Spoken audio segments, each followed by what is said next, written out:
Welcome fellow gamer, my name is The Mountain, and in today's video I will talk about a game that I wanted to try for some time now, called The Finals. This game already came out the 7th December 2023, but because Motherboard Remaster had so many updates this last month, I didn't have the time for testing other games in a proper manner, but finally the time for The Finals has come. And to be sincere, I didn't expect to have as much fun as I have. This game has filled the gap that existed for some time in the gaming community. And after playing the game, everything that I thought that this game was crumbled before me. I was wrong, but I'm happy that I was wrong this time. So stay with me to discover this unique game and what it's all about.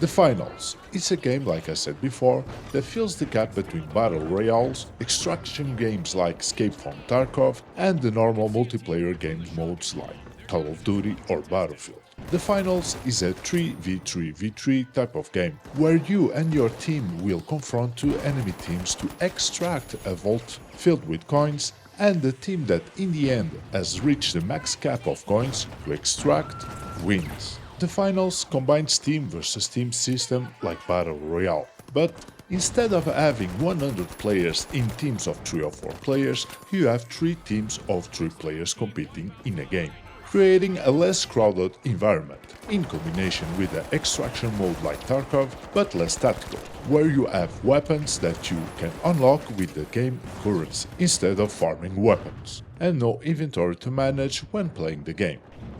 The Finals has smaller maps in comparison with BRs, but bigger than a normal multiplayer FPS, limiting the spread of players and containing them more in a certain area of the objective. The Finals have 3 different classes, and each class has their own class of weapons, gadgets, and their own skill and characteristics. The light class has more movement speed than other classes, and these class skills were created to give this class even more mobility with the grappling hook, or to be more stealth with the invisibility cloak. The weapons can be combined with the skills and playstyle that you like combining the invisibility with a pistol with a silencer to become like a Sam Fisher playstyle player, or a grappling hook with the SMG to surprise your enemies when they least expect. Of course, you also have sniper rifles and DMRs, so it's up to you to choose what kind of combinations you like to play the most. Next, you have the medium class that has less mobility than the light class, but is one of the most versatile classes in the Finals, being able to execute offensive and defensive tasks. This class has the skill to heal the teammates, making this class more of a supporting class, that also can be decisive to get a win, because this class also has poison mines that damage all enemies and friendlies that approach the area of effect, creating a bubble of poison to prevent the extraction of coins of the enemy teams, and uses ARs as his main weapon class. Again, the combination between skills and gadgets and weapons are immense. And finally, you have the heavy class, that is the slowest of all classes, but the heavy class has the most health pool of them all. This class is more of a defensive playstyle class, having a skill that lets you charge against walls, destroying them in the process. Not only that, but also his weapons are more focused on defense and destruction, with his RPGs that can destroy buildings and kill enemy players, and LMGs that give you a huge mag capacity that brings to this class a massive damage output against enemies, at close range and some close-medium range. In the Finals, the buildings can be completely destroyed, a lot like Motherboard Remaster, giving you the choice of how to extract your coins, or how to steal the coins of the enemy's hands. And yes, the coins that you want to extract can be taken from you by an enemy team, or vice versa. To extract the coins, besides of taking the vault filled with coins to the extraction machine, as a process that takes time to finalize the extraction, and in between that time, any team can steal those coins, making you constantly engage until the end of the game. But when I saw this game for the first time, I thought to myself, well, another battle royale with a different skin and brand. And because I have already played some of the most popular BRs like Fortnite, Apex Legends, Warzone between others, I already knew that this type of games are specifically difficult for those that don't have teammates to play with. And yes, all BRs will search automatically a team for you to play with. But the difference is that with a random team, normally the team will not communicate. And in this game genre, the communication is one of the most important factors to win games, especially Battle Royales. With their huge maps and 100 players in game, you have little or no control of how the game will evolve. But if you have a team of friends that you communicate everything that is happening during the game, you have more control of the outcome of each battle.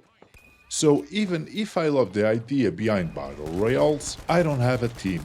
I'm a lone wolf, a lot like other gamers. And I always struggled with the communication barrier, and I always felt frustrated because of it. And even if I tried to communicate with my team, 80 to 90% of the times they would not talk back. And I saw myself in this predicament of continuing playing the game where I would lose the majority of games for lack of coordination and communication, or play a different game altogether. And I have chosen the second option every single time until now.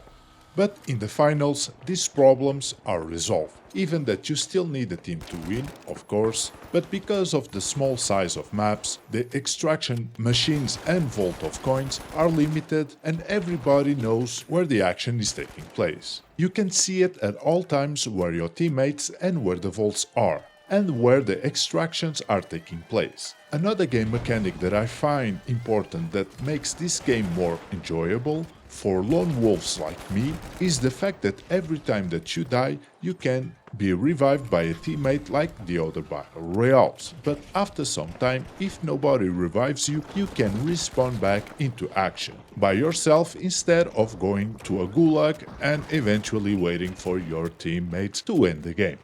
So in the end, what makes this game great is the combination of having less players and teams in a smaller map with limited objectives, and directly making players competing against the same objective. Also, the mechanics that allows you to respawn back again into action that helps players feel constantly engaged with this game, and all the weapons, gadgets and skills that give you a lot of different ways for you to complete your mission.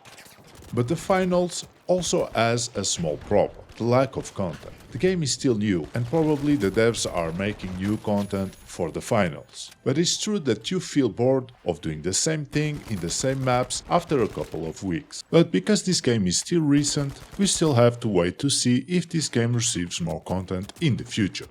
And that's it, fellow gamer, my review of the finals. And please share with me in the comment section what do you think about this game and what could have been done better. And I hope that you have enjoyed this video, and if so, please consider to leave a like or dislike, that I and this channel really appreciate. And if you don't want to miss future content, please consider to subscribe to the channel and click the bell icon to receive notifications of my new videos. And I will see you all on my next video, but until then, have a nice day, good gaming, Dune Mountain out.